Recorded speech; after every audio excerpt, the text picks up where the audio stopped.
Ang kalalagayan ng ating bansa, sa inyong nakikita, tayo nag-aaway-away. Tayo po ay pinagpupulot.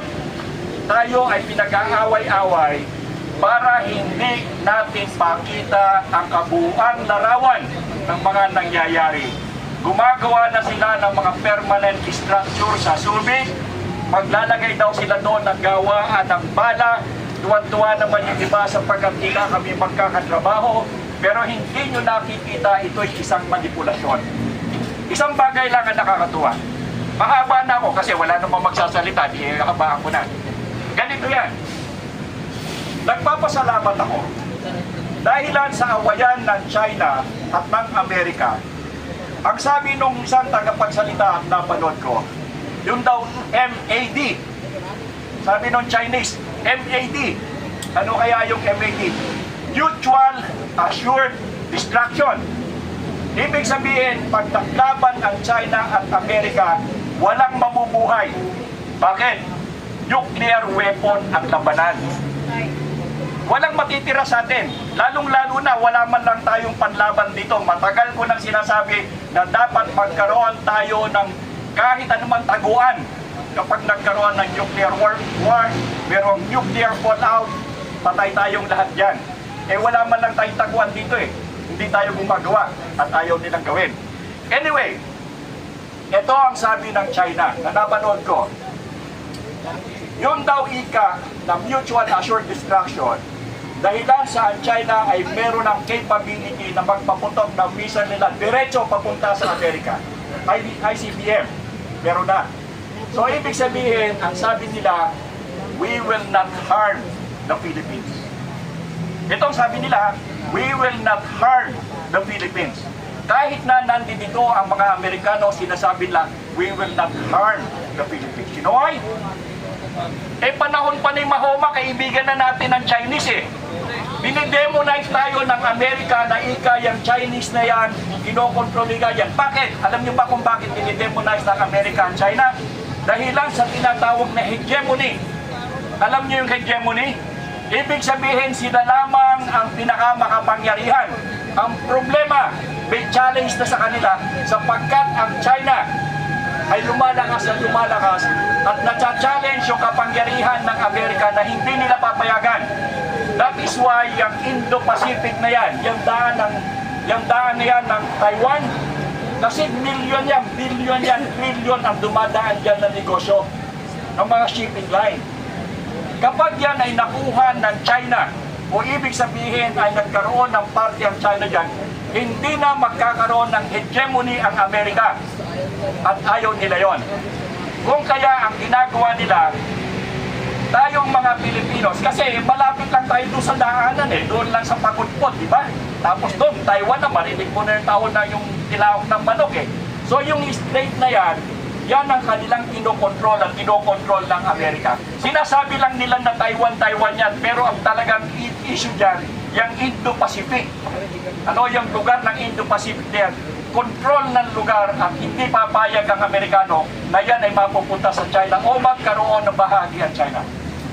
Dahilan sa hegemony. Pero nakikita natin, ang Amerika ay pahina ng pahina, lahat kinakaangan ng laban hanggang sa Venezuela, okay, hanggang sa Iran, hanggang doon sa Middle East, lahat kinakaangan nila, pati sa Pilipinas, but they can never fight the war. Tatandaan nyo, wala pang ipinanalong gera ang Amerika after Vietnam.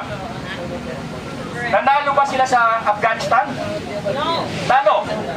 Anong ginawa nila sa Libya? Sinira lang nila. Tapos ngayon, bakit? Anong meron sa Libya? Kinuha nila yung langis. Hanggang ngayon, sila nagmamando doon. Sa Iraq, ganun din ang kanilang ginawa. Sinira nila ang Iraq. Pero yung langis nilang Iraq, sila ngayon na nagmimina. Afghanistan dati, yung kanilang papi, sila nagbimina doon. So ito yung kanilang ginagawa. Now the Philippines, ganyan din ang ginagawa sa atin. Pero para hindi natin makita ang ginagawa nila, tayo ang pinag-aaway-away. Ngayon naman, yung mga Pilipino, tatandaan nyo, kapanahunan pa ng Kastila, marami ng traidor. Nasa dugo na yan eh. Di ba? Natatandaan nyo, sino yung kauna-una ng traidor? si Emilio Aguinaldo, hindi ba? O meron pa doon, madami yan ng mga traidor na nangyayari, na kung saan ay inuuna yung pansariling interes kesa sa sariling interes ng bansa natin. Pero, hindi naman lahat ng Pilipino ay gano'n. Napansin ninyo, mahaba na ako, no? At layo na nandara dito. Napansin ninyo na hindi lahat ng Pilipino ay katulad ni Emilio Aguinaldo ang ugali. Doon lamang sa Senado, merong isang sundalo, retirado, nagpakita ng kanyang tapang na sinasabi niya hindi kaya ng kanyang konsensya. Alam niyo mga sundalo kasi iba ang utak niyan. Tatandaan niyo, ako yung sundalo, iba ang utak ng sundalo sa sibilyan. Bakit? Pag ikaw ay nagsundalo, kung ikaw ay sa enlisted personnel, dadaan ka ng 6 na buwan ng pagsasanay, tatanggalin lahat ang utak mong sibilyan. Aalisin niyan at papalitan niya ng utak militar. Ang nagkamali sila, dito kay Orly na Marines, hindi mo yan pwedeng tawaran dahil yan ay utak militar. Once a Marine is always a Marine. Hindi mo yan po pwedeng alisin ang isang Marines kasi maliit lang yung grupo yan sa Navy. Mga Navy po yan. Pero yan ay ilang group, ilan lamang sila. Ilang batalyon lang yung mga yan. Piling-pili yung mga yan. At ang trabaho niyan, yan ang panubo ng mga Navy.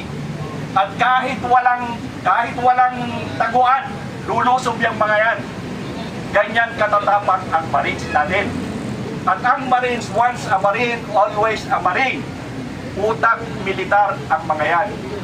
Pasalamat po tayo. Dahil sa kanya, nakita natin at sinabi yung pinakasagradong pangalan. Alam niyo ba kung sino yung sagradong pangalan? Anong pangalan ni Romualdez? Martin Romualdez. Ito po isang sagradong pangalan.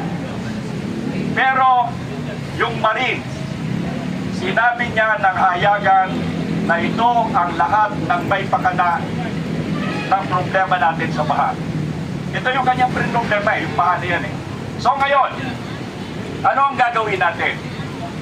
Hanggang sa ngayon, naghihiwa-hiwalay pa rin tayo, kontrolado pa rin tayo ng sistema ng mga Amerikano at tuwan-tuwa sila.